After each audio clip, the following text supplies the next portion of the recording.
कक्षा 11 के बच्चों के लिए समाजशास्त्र टॉपिक है सामाजिकरण। और तो सामाजिकरण टॉपिक समाजशास्त्र से संबंधित ये टॉपिक क्या है, सामाजिकरण किसे कहते हैं। सामाजिकरण जीवन पर्यंत चलने वाली वो प्रक्रिया है जो व्यक्ति को एक सामाजिक प्राणी बनाने में सहयोग देती है। तो जीवन पर्यंत चलने वाली प्रक्रिया, इसका मतलब जब से जीवन शुरू हुआ और जब तक जीवन समाप्त होता है तब तक व्यक्ति समाज में रहकर कुछ न कुछ सीखता है, और ये जीवन पर्यंत चलने वाली प्रक्रिया है।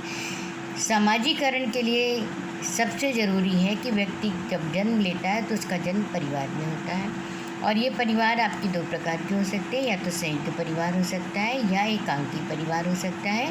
तो दोनों प्रकार के बच्चों का जो सामाजिकरण होगा या जो उनके व्यक्तित्व का निखार होगा वो अलग अलग तरीके से होगा। सामाजिकरण के जो प्रमुख सोपान होते हैं वो हम 5 अवस्थाओं में उनका अध्ययन करते हैं। पहला मौखिक अवस्था।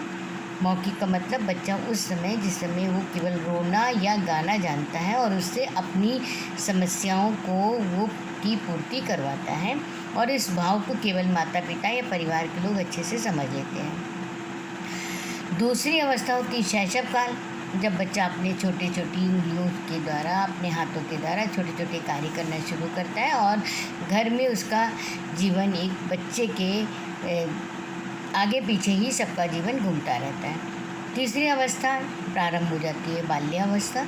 ये बाल्यावस्था आपकी 10-11 वर्ष से शुरू हो जाती है, और इसमें 10 वर्ष तक के बच्चों को फिर ये सिखाया जाता है कि बेटा, यहाँ पर लिंग भेद बताना शुरू कर दिया जाता है। बेटा ये बेटा है और बेटे के लिए ये कार्य करना है, बेटी है और बेटी के लिए ये कार्य करना है। पढ़ाई में, पहनावे में, बातचीत में, उठने बैठने के व्यवहार में इस अंतर को स्पष्ट करके समझाने का प्रयास किया जाता है, और बच्चे उस चीज़ को उनको समझाने का प्रयास करते हैं बाल्यावस्था में। फिर आती है युवावस्था।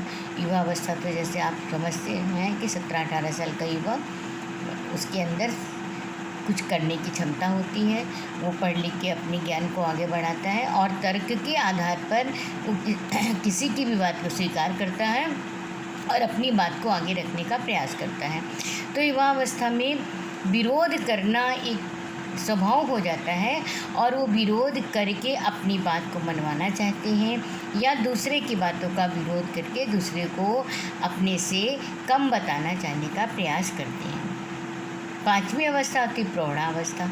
युवावस्था के बाद प्रौढ़ावस्था आते आते व्यक्ति ये समझ लेता है कि आखिरकार समाज का सत्य क्या है, हमें समाज में किसके साथ कैसा व्यवहार करना चाहिए, या स्वयं हम किसके साथ कैसा व्यवहार करें, या कोई हमारे साथ कैसा कर रहा है उसका हमें क्या उत्तर या प्रत्युत्तर देना है।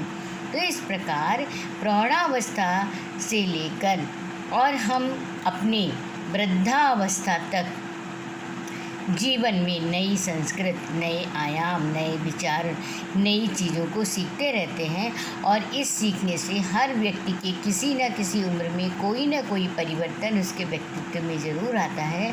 तो इस प्रकार व्यक्ति का जो सामाजिकरण होता है वो बचपन से लेकर वृद्धावस्था तक लगातार होता रहता है, और व्यक्ति कुछ न कुछ सीखता रहता है। तो सामाजिकरण एक प्रकार की सामाजिक प्रक्रिया है जो हर व्यक्ति के जीवन में हमेशा होती ही रहती है। अगले पॉइंट में हम आपके सामाजिकरण में परिवार की भूमिका पर प्रभाव डालेंगे।